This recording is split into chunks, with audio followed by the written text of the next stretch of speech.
పరిశుద్ధ నామానికి మహిమ కలుగును గాక. ఆమేన్. అందరికీ ప్రైజ్ లార్డ్. అందరు ఎలా ఉన్నారండి? బాగున్నారా?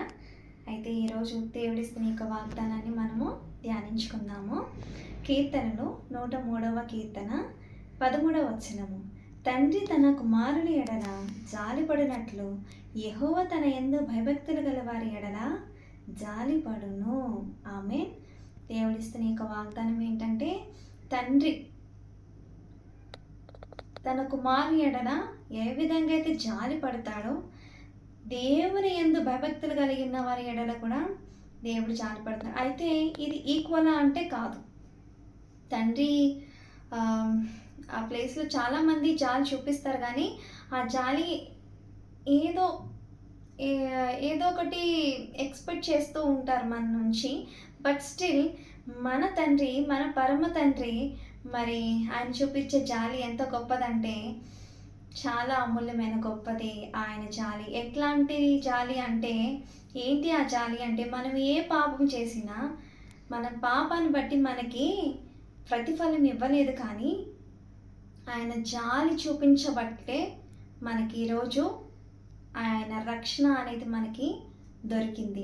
అదేవిధంగా మన అతిక్రమములు కానీ, మనం చేసే తప్పులు, మనం చేసే పొరపాట్లు, వాటన్నిటిని క్షమించినట్లుగా ఆయన మన పైన జాలి చూపిస్తున్నాడు.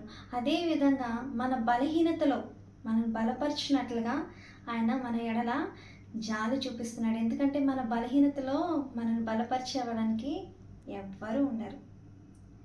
కనుక మరి ఈ యొక్క వాగ్దానమును, ఈ దేవుడు ఇస్తున్న యొక్క వాగ్దానం మీరు ఎత్తుపట్టి ప్రార్థన చేయండి. ఆయన ఎడల భయభక్తులు కలిగి మనం ఉన్నప్పుడు ఆయన జాలిని మనం పొందుకుంటాము. ఆయన జాలిని, ఆయన దయను, ఆయన కరుణను, ఆయన కృపను మనం అనుభవించినట్లుగా మరి యొక్క వాగ్దానం ఎత్తుపట్టి ప్రార్థన చేయండి.